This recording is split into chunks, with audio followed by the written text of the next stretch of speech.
자, 먼저 오늘 배워야 될 구문이 비인칭 주어 구문이죠. 비인칭 주어 구문은 그냥 이시죠. 비인칭 주어 it 이렇게 되죠.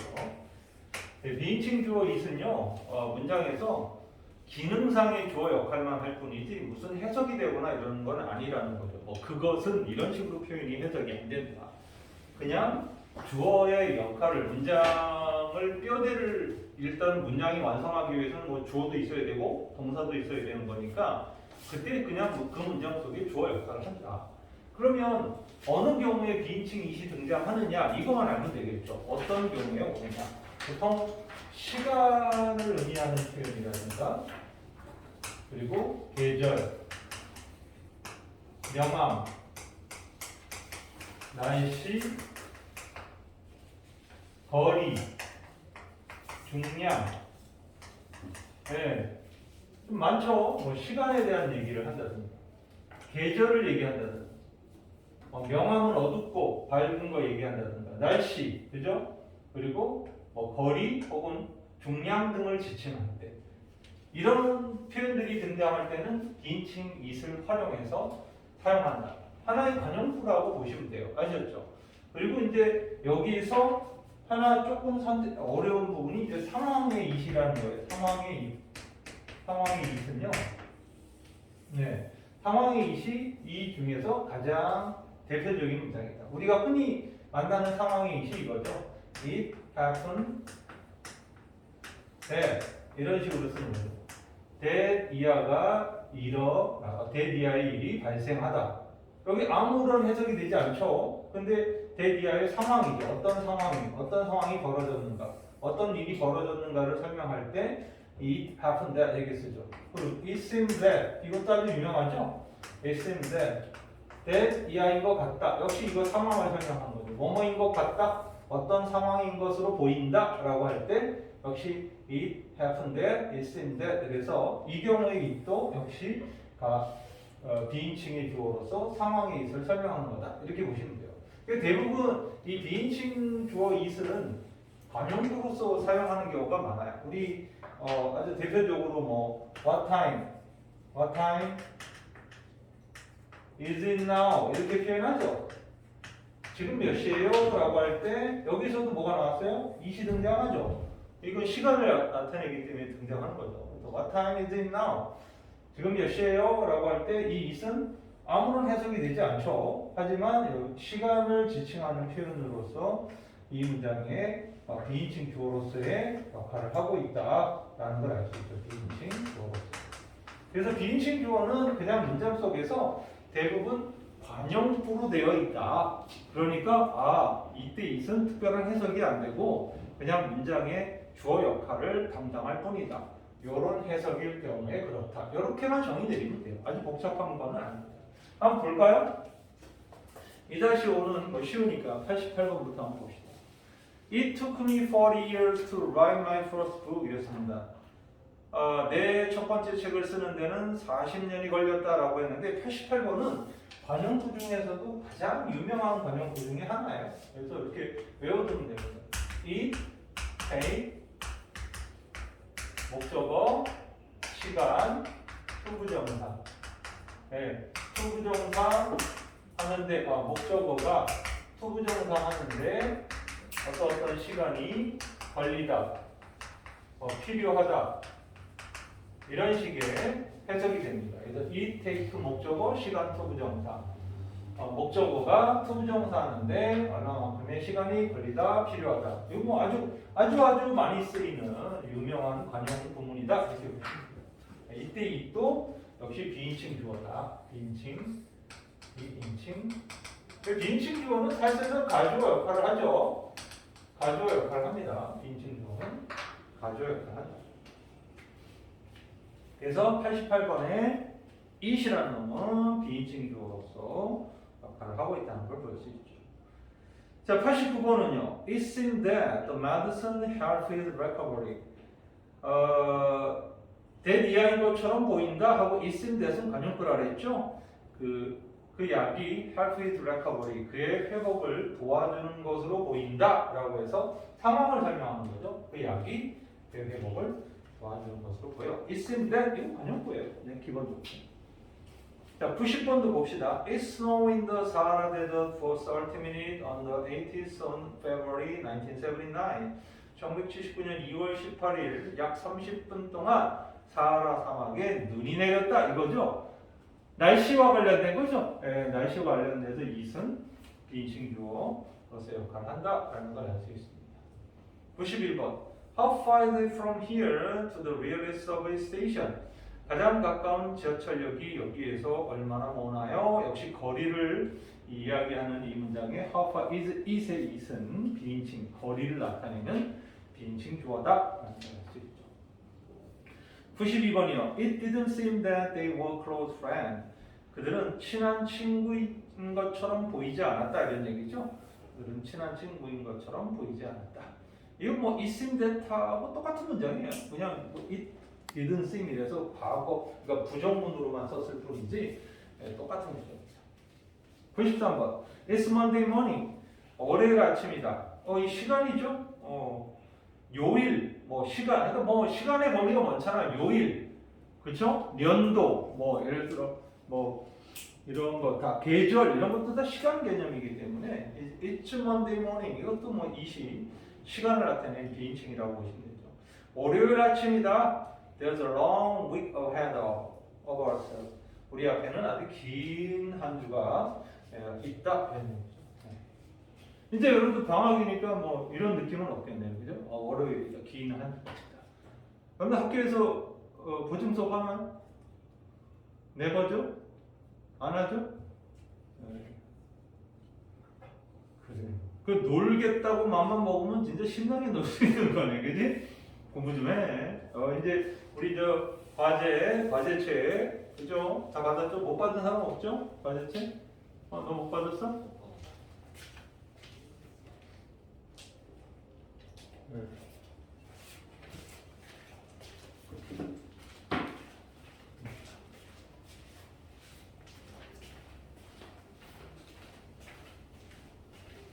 자, 이 과제책 이제 여름방학 시작했으니까 다음 주 선생님이 금요일에 예고합니다. 숙제범 한번 할 거예요. 좀 풀기 시작하세요. 하루에 한두 장씩이라도 계속 시간을 내서 풀기 시작하세요. 계획표 짜갖고. 좋아요. 94번입니다. It's really noisy in here. 이것은 정말로 시끄럽네. So speak a little louder. 조금 더 큰 소리로 말해줘. 이랬을 때 이때 it은 그냥 장소를 나타내는 상황이죠. 여기 되게 시끄럽다. 지금 되게 시끄럽다 이렇게 표현하고 있기 때문에 상황이시다 이렇게 보면 되고요. 95번. It appeared to me that Susan had lost her temper. 수잔이 열받은 것처럼 내게는 보여. 뭐 이런 얘기죠. lost her temper는 열받았다 이런 얘기입니다. 그녀의 성격을 잃어버리다 이런 얘기죠. 그러니까 열받았다. 이런 것처럼 보인다. 이것도 it seemed that하고 똑같은 구문이에요. 아셨죠? It appeared that, it seemed.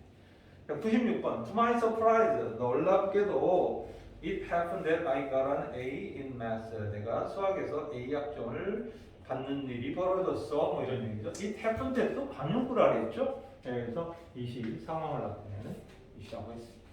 빈신주는요 문법적으로도 그렇고 부문 독해라는 차원으로 봐도 그렇게 아주 서툴렀군 까다로운 어법은 아니다 라고 보시면 돼요.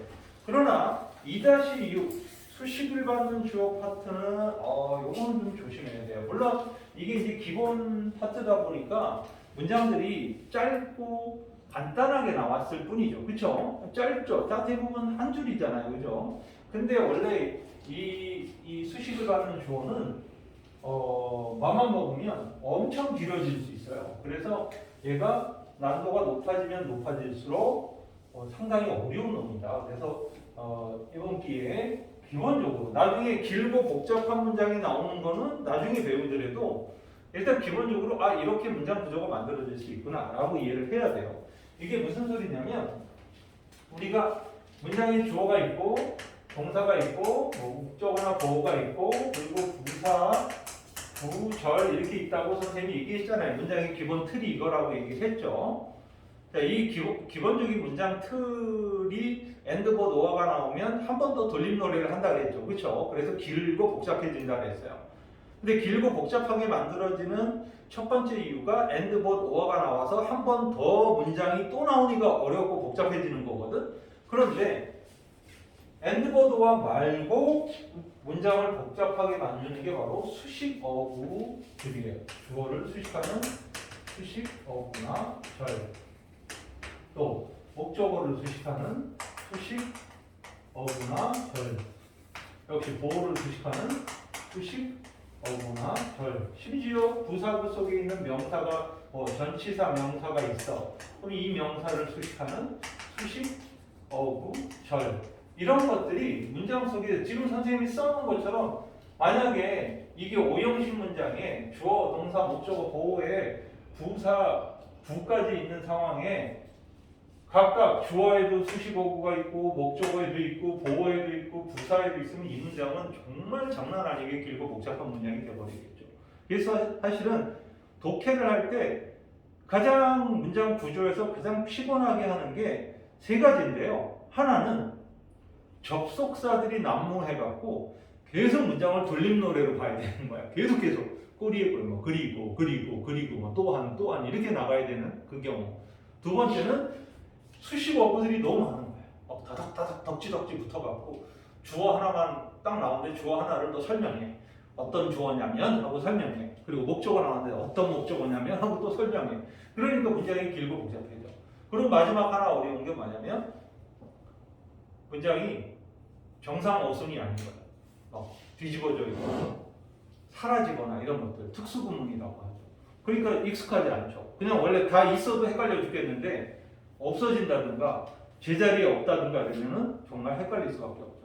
그 세 번째 단계는 나중에 여러분들이 배우게 돼요. 그리고 그 중에 가장 기초적인 거를 지난 시간에 우리가 선생님이 그 단톡방에서 올렸잖아요. 업로드를 시켰어요. 그게 2-7이에요. 이게 지금 2-6이잖아. 2-7에서 그 도치구문에 관한 수업을 했단 말이야. 그걸 동영상을 여러분들이 꼭 클릭을 해갖고 들어야 됩니다.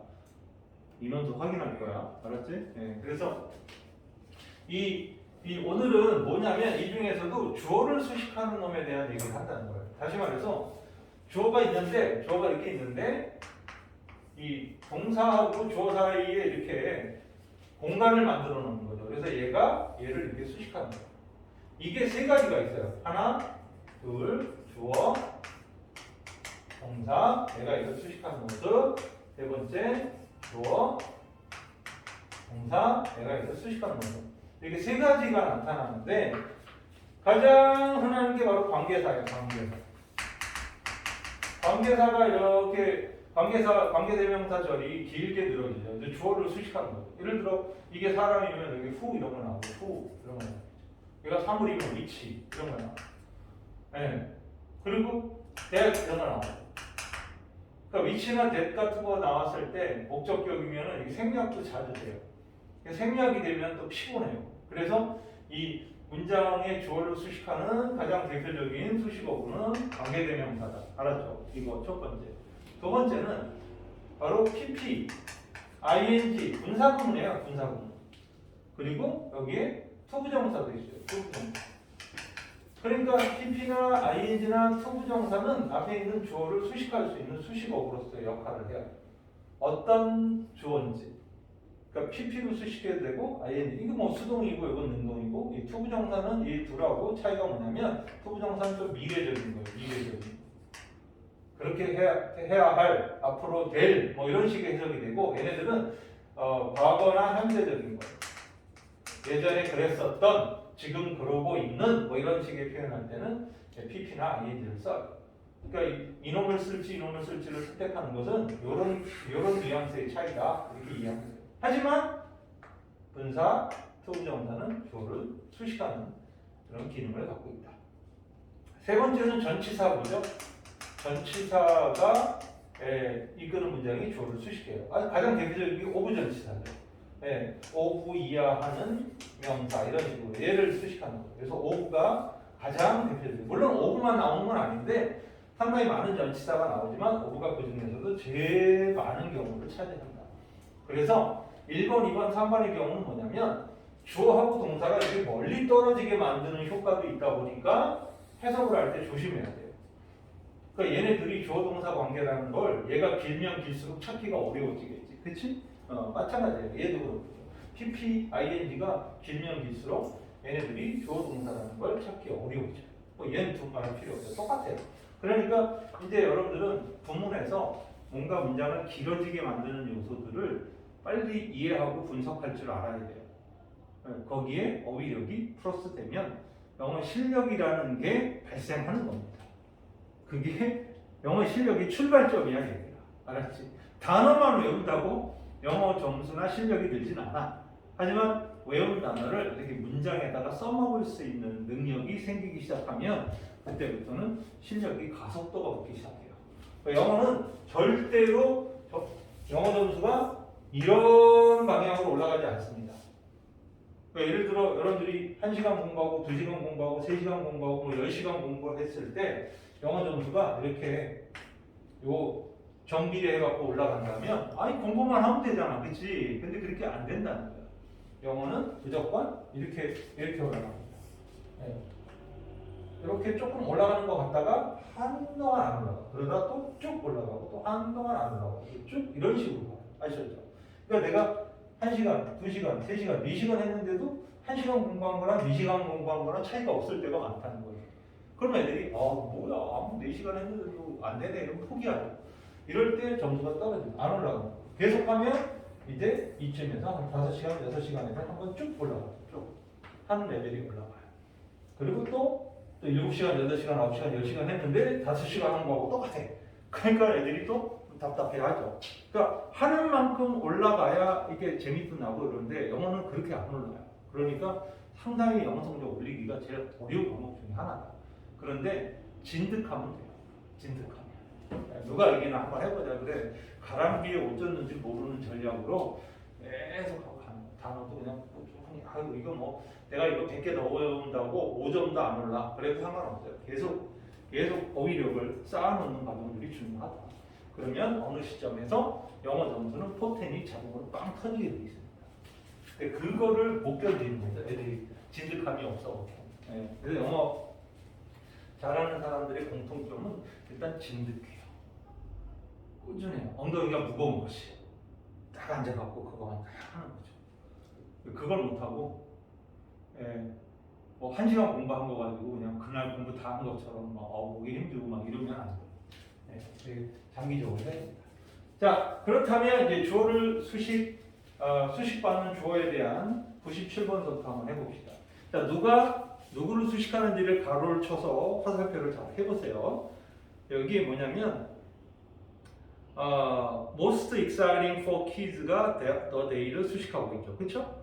그러니까 아이들에게 가장 흥분되는 the day, 그날은 이렇게 되는 거죠. 그렇죠? 그러니까 most exciting이 the day를 수식한다는 걸 알 수 있어요. 그리고 이제 동사가 is가 오는 거죠. 그날은 바로 크리스마스다. 이렇게 해석해요. 98번. 자, 이번에는 without vision이 리더를 수식하고 있죠. without vision. 그 비전이 없는 리더는 is 뭐다? A stem letter. 우표를 붙인 편지다. 뭐 없이? without address. 주소 없이.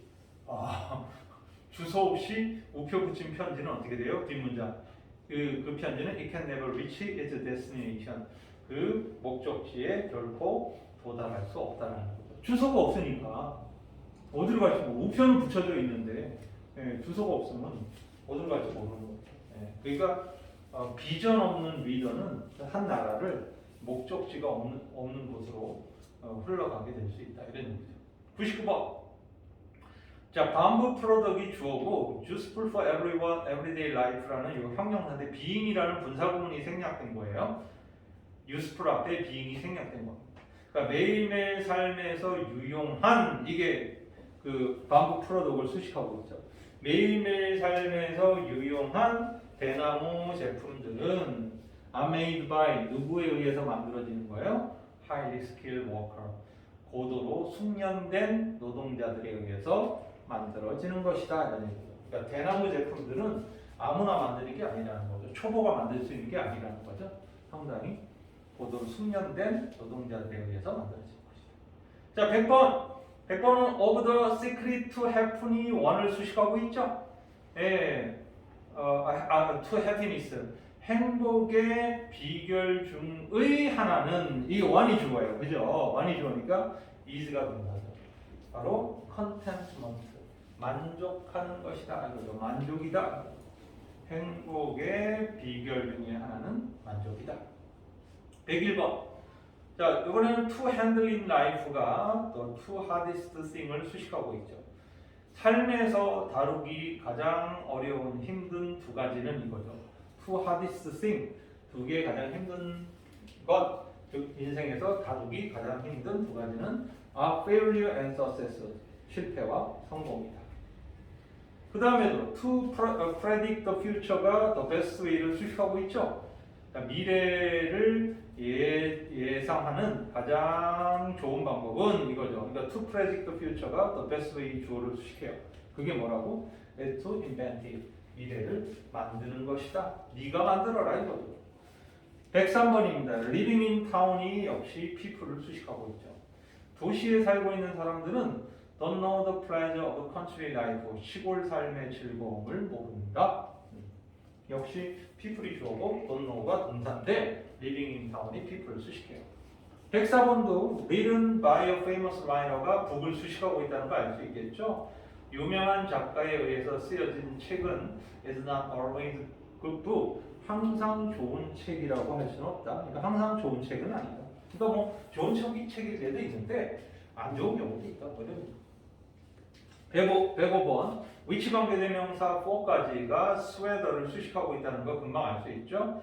which you are looking for. 당신이 찾고 있는 그 스웨터가 is in the drawer. 그 서랍에 있다. 이런 얘기죠. 그래서 which 관계대명사가 역시 주어를 스웨터를 수식하고 스웨터와 is가 떨어져 있죠. 106번도 마찬가지예요.